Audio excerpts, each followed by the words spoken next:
When you give people too much trust, you will get scammed. You know, you got two different types of people. You got people that believe everything that you tell them, and you got people that don't believe things that you tell them. I've been quite a gullible person in my life. You know, if someone tells me something, okay, well, they must be telling the truth. Why would they be lying? You know, maybe it's the way I've been brought up. Maybe it's my outlook on life. Maybe it's the innocence of youth. But nowadays, word is not bond. You know, people lie.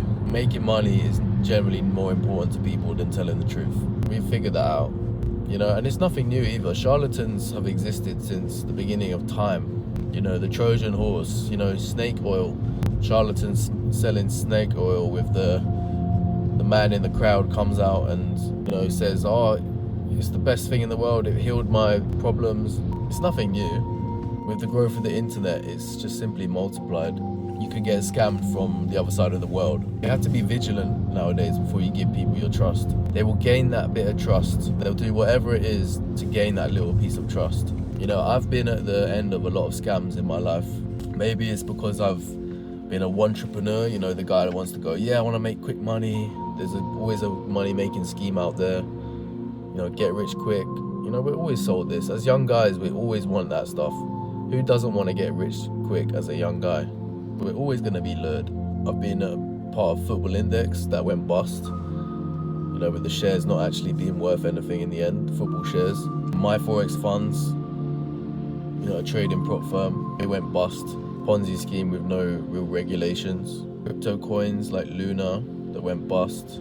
I've lost money through that. NFTs, no real life value.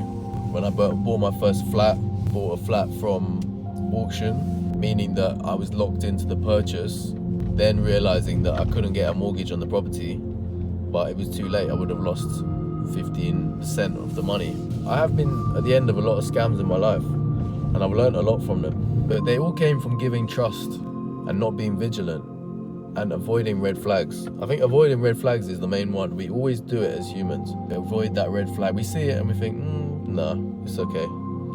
We defend people. You know, we see the red flags and we defend people. Been part of like a trading group before, and you know, I was always telling myself, no, these guys, you know, they're not scammers. You know, there's a lot of scammers out there in the trading industry, forex trading. You know, 95% people are scammers, but these guys who I'm with, no, they're legit. No, they're in the 5%. And I was always telling myself that these guys are the legit guys. But the problem as well is that we categorize people as scammer or non-scammer. So the scammers, they're the dirty people, they're the scammers. But the non-scammers, no, they're good people, they would never scam anyone. But there's a crossover. You know, you're gonna get some good people, but they also partake in certain scammy things too. You know, no one is perfect. So I was part of this trading group, but I started to see red flags later down the line, and I was ignoring some of them. But further down the line, I realized, yeah, you know, these are big red flags. I should not have been avoiding these red flags because I was being sold a lifestyle, being sold a dream. And it's normal. In any sort of trading industry, they're going to sell you a dream. Of course they are. People are going to show their winning trades and not their losing trades. People are going to buy followers on Instagram to show a lifestyle. You know, people are going to snap rental cars to gain business customers and clients. It's normal. You know, I don't blame them for doing it, but I was giving them way too much trust. So the key is that you got to be unbiased and see things for what they are. You know, don't be like, okay, everything's a scam, but then don't also give people your trust.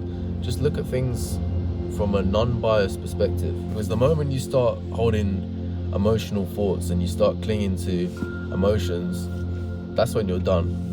You know, if someone is pointing out a red flag about something to you and you're out here defending it like, no, it's this, no, it's not that. It's like, yeah, but you need to take a step back and see what they're talking about.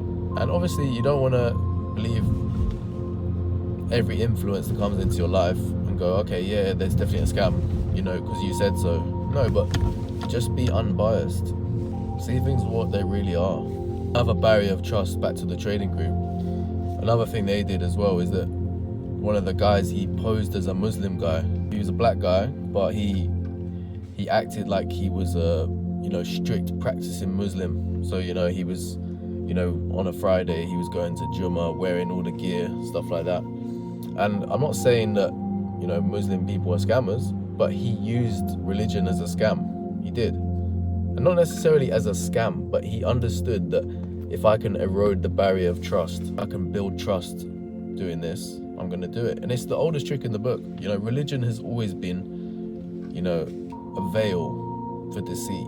And I'm not saying that religious people are deceitful at all. No, I'm not saying that. I'm just saying that it can be used as a veil of deceit. How many people in different countries have claimed that they're part of a religious group to get money and donations? I mean, it's one of the oldest tricks in the book. That's happened to my dad's community.